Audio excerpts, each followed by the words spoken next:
vitória do Corinthians mostra as duas coisas, né? A força do Palmeiras e a fragilidade do Corinthians. Mas acho que nesse contexto, mais a fragilidade do Corinthians. O Palmeiras estava bem remendado ontem e, mesmo assim, a vitória foi conseguida sem muita dificuldade. Fosse o Corinthians um time mais competitivo, teria tirado proveito do momento do Palmeiras. O Palmeiras tinha vários desfalques ontem. Então era uma oportunidade de, pelo menos, competir. E nem ficando com um homem a mais, isso aconteceu. O time do Corinthians é muito fraco, mas poderia, com esses mesmos jogadores, produzir mais. O time hoje é fraco, mas poderia ser melhor. Dá para fazer melhor com essa turma que está aí. Tá? É o que eu acho. Do meio para frente, você olha lá, tem o Wesley, tem o Yuri Alberto, tem o Garro, tem alguns bons jogadores ali. Dá para tirar alguma coisa a mais. Mas não acontece, porque o trabalho não é bom. E assim, não dá para também reduzir a discussão ao trabalho do técnico. O clube está numa crise, gente, sem precedentes. O Corinthians não vai à falência porque é clube de futebol. Se fosse uma empresa, já estava quebrado. A dívida é colossal, fatura muito, mas deve muito mais, briga política. É uma situação muito complexa, sem nenhuma perspectiva de melhora. Zero, zero. Não há nenhum movimento no sentido de salvar o clube. Tem briga pelo poder, claro. Diante da possibilidade de o presidente espirrar fora, né? Há quem tente fazê-lo, fazer com que isso aconteça, melhor dizendo. Então, tem a briga pelo poder. Mas tudo isso está num combo. Acho que o Antônio Oliveira é um pedaço do problema só. Muito bem, então vamos fazer o seguinte. Fala. Só rapidinho para completar a nossa primeira rodada sobre o Corinthians, tem um dado aqui do nosso grande companheiro Rodrigo Vessone. Corinthians contra os times de Série A na temporada 2024, certo? Nesse ano. Nós estamos em julho, entramos em julho, né? Isso. 15 jogos. Uma vitória, aquela contra o Fluminense. 7 empates, 7 derrotas. Né? Então, é o Corinthians, isso desde o estadual, né? Desde o estadual jogando. Mostra um pouco o problemão que o Corinthians terá pela frente aí para se manter na Série A do Campeonato Brasileiro, né? Pois e aí eu também estou com o Mauro nessa, né? O time é fraco, tem muitos problemas, mas acho que dá para fazer um pouquinho mais, né? Caro, número assustador. E caro, pois é. Time caro, mas acho que dava para ter mais desempenho, mais resultado. Acho que daí que cai na conta do Antônio Oliveira, né? Essa nossa análise. Sim. Se dá para fazer mais com esse time, é a conclusão que o técnico também está deixando a desejar. Agora, vamos ouvir quem seria o herói? Esse é o ponto. Aí é uma outra o herói para chegar. Vamos ouvir na sequência, então. Primeiro o Abel e depois o Antônio Oliveira sobre o jogo de ontem. E a gente aí comenta. Muito fácil agora, né? Se vocês entenderem o que é que se passa no Palmeiras, o Palmeiras hoje em dia quase que não precisa ter olheiros, né? O Palmeiras não precisa ter olheiros. As pessoas vêm-nos aqui oferecer.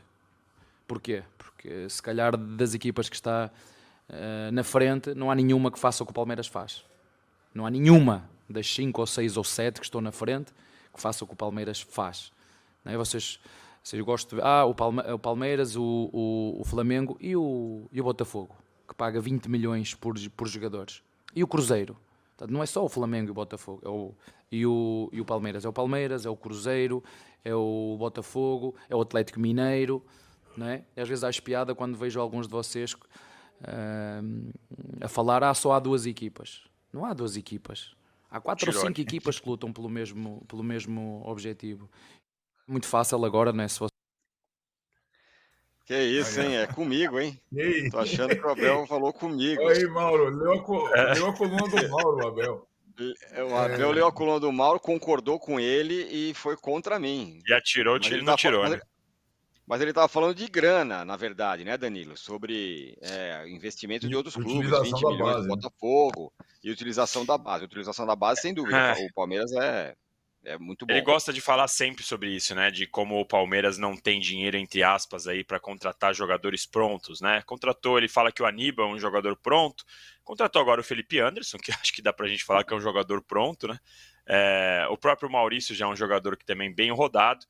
Acho que o Gia é um investimento alto. Acho que nessa janela o Palmeiras saiu um pouco dessa linha que o Abel gosta de falar de não contratar jogador pronto. Servia mais para o ano passado, quando o Palmeiras ficou muito tempo sem um substituto para o Danilo e etc.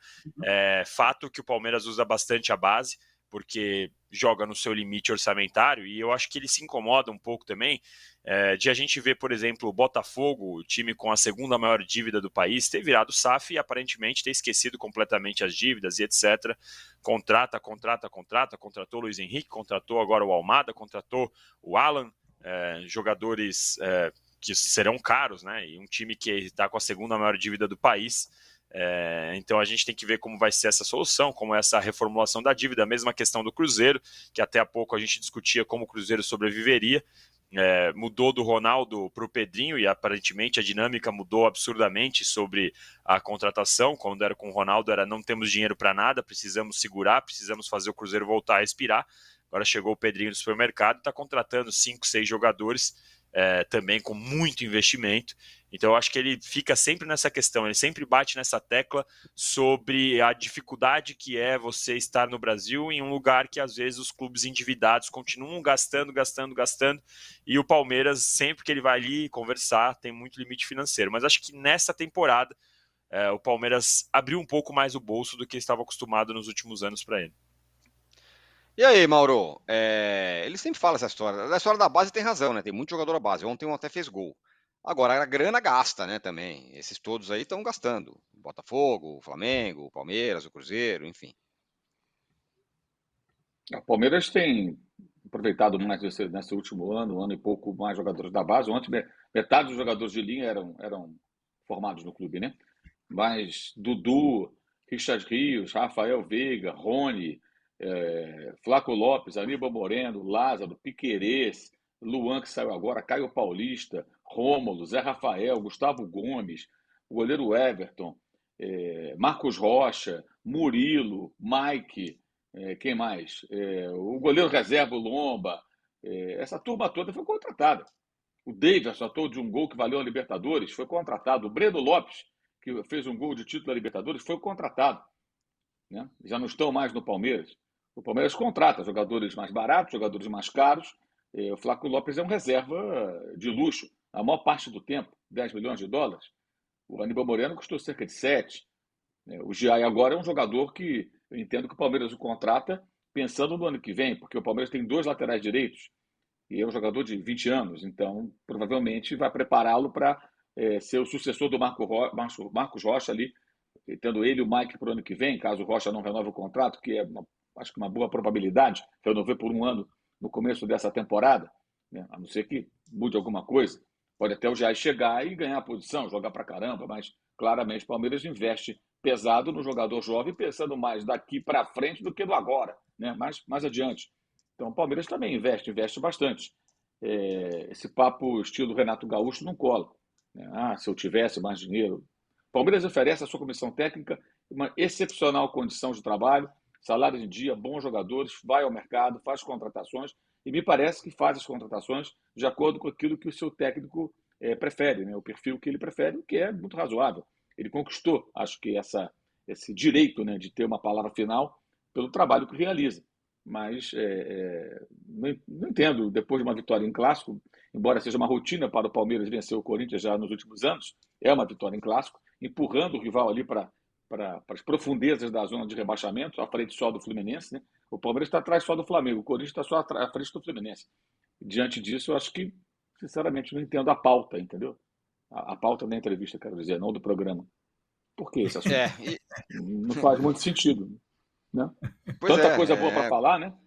Pô, amassamos o Corinthians aqui, vim para cá todo desfalcado, botei 2 moleques aqui na zaga e tal, e sapecamos dos caras.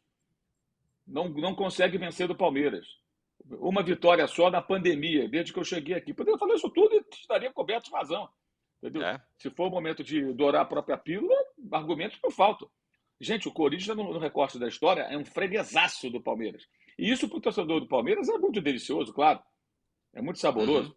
Né? E ontem, repito, o Palmeiras estava com muitos problemas, era uma oportunidade para o Corinthians tentar aprontar. Pelo menos arrumar um ponto. Passou longe disso.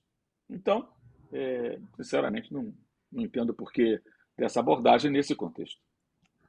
E aí, Arnaldo? Né? É verdade, o cara ganhou do Corinthians de novo, ganha toda hora. Enfim. Eu entendo. Tudo o que o Abel fala, eu falo que eu sou obcecado pelas entrevistas do Abel, né? Enfim, agora eu já conheço bastante. Tudo que o Abel fala é estratégico, tudo. E acho que quando ele reparte, primeiro o rol de favoritos, depois, em tese, a capacidade de investimento menor do Palmeiras em relação a alguns rivais, é uma forma também de valorizar o próprio trabalho, certo? Tem uma questão, o Palmeiras não contrata apenas jogadores bons e às vezes caros. O Palmeiras contrata, essa é uma grande diferença que pouca gente presta atenção e que explica muito alguns sucessos no Palmeiras. O Palmeiras contrata na base. Você entende o que eu estou falando? Sim, o Palmeiras, é hoje, quando ele fala, os empresários vêm oferecer aos jogadores, não é exatamente o jogador, não é o Giai, não é o Felipe Anderson, é o Estevão. Certo? O Palmeiras não formou, entre aspas, o Estevão. O Palmeiras não pegou a criança, viu batendo na bola com 8 anos, trouxe lá, botou na escolinha, não. O Palmeiras contratou o Estevão quando ele era a joia do Cruzeiro. O Palmeiras viu o São Paulo não ficar com o Hendrick e contratou o Hendrick. Se você reparar o trabalho de base do Palmeiras feito nos últimos tempos, tem muito disso. Ele contrata, não o jogador pronto, né? Porque nem o Hendrick estava pronto e nem o Estevão, eram ainda adolescentes. Mas já tinham dado ar da graça em algum time grande pelo país. Repara. E nesse momento, aquela coisa da... Como é que o Hendrick chegou com 10 anos, né? Assim, sim, já tinha passado para o São Paulo, mas 10 anos. Já tinha. O que eu digo assim, os olheiros do Palmeiras, ninguém faz peneira no Palmeiras. Sim. Não é preciso. Sim. Não é preciso fazer peneira no Palmeiras. O Palmeiras vai e com um aporte já grande, com uma estrutura grande, ele tira os moleques naquele limbo da assinatura do primeiro contrato dos rivais. Isso é um trabalho bem feito. Que custa dinheiro, mas se você for reparar, o índice de acerto é muito maior, certo, Tironi? Porque o Estevão já era a joia do Cruzeiro, quando o Palmeiras contratou. Quando o clube estava fragilizado, o Atlético Paranaense contratou o Vitor Roque do Cruzeiro. Faz mais ou menos a mesma coisa, o Atlético Paranaense. Então tem alguns métodos que o Abel também usufrui como técnico do time profissional, que mostram por que o Palmeiras está nesse círculo virtuoso. E agora, mas assim, a folha de pagamento do Palmeiras é uma das maiores do país, né? Não é o time muito mais caro do que o São Paulo, por exemplo. Porque também os jogadores vão sendo valorizados, os jogadores vão sendo campeões. Mas o que mais me impressiona nessa... eu não caio na ladainha do time barato, do pouco investimento, mas o que mais me impressiona é a formação e a renovação do time do Palmeiras temporada a temporada nesse período. Porque é aquilo, o Palmeiras não pensa duas vezes em abrir mão dos jogadores que vão estourando a idade quando eles já deram o que tinham de melhor. O Palmeiras não vai renovar o contrato do Marco Rocha como o Corinthians vai fazer com o Fagner, né? O Palmeiras quase liberou o Dudu. Obrigado. Dudu, pode ir embora, filhão. Além do Felipe Melo, além de todos os caras. E aí a média de idade do Palmeiras continua sendo uma média de idade baixa. Os jogadores vão subindo. Os extra-classes vão sendo vendidos, como o Estevão, Luiz Guilherme e o Hendrick. Mas você vai tendo sempre um time vigoroso, sadio e tudo mais. Então é um processo bem feito, do começo ao fim. Então, eu acho que tem essas explicações. O Abel não fala tantos detalhes, senão eu acho que ele entrega todo o ouro do Palmeiras. Né? Porque hoje o Palmeiras tem uma forma de trabalhar que poderia inspirar alguns rivais. Não o Corinthians. O Corinthians não tem condição, velho. Nesse momento de... Como é que está a base do Corinthians? Que se esconde atrás de títulos da Copa São Paulo. Né? O Corinthians acabou de ganhar a Copa São Paulo. O que adianta ganhar a Copa São Paulo? Nada. Literalmente, nada. E assim vai a situação de... Hoje o Corinthians tem 50 times de base, não consegue colocar um garoto para jogar. Quando tem que colocar na emergência completa, é aquilo. O Breno Bidon, eu já considero um fenômeno. Porque o cara vem, tem que jogar todas as partidas, não tem o direito de oscilar, né? Porque não tem reserva, e tá lá. Então, são detalhes que vão distanciando o Palmeiras de algumas equipes do futebol brasileiro, mas que vem desde a base até lá. Agora, que a folha de pagamento do Palmeiras é caríssima e o Palmeiras investe para Dedéu, investe. Só não contrata jogador de 20 milhões de euros e 30 milhões porque não é interessante contratar, não vale a pena. Só por conta disso. Se não contratava.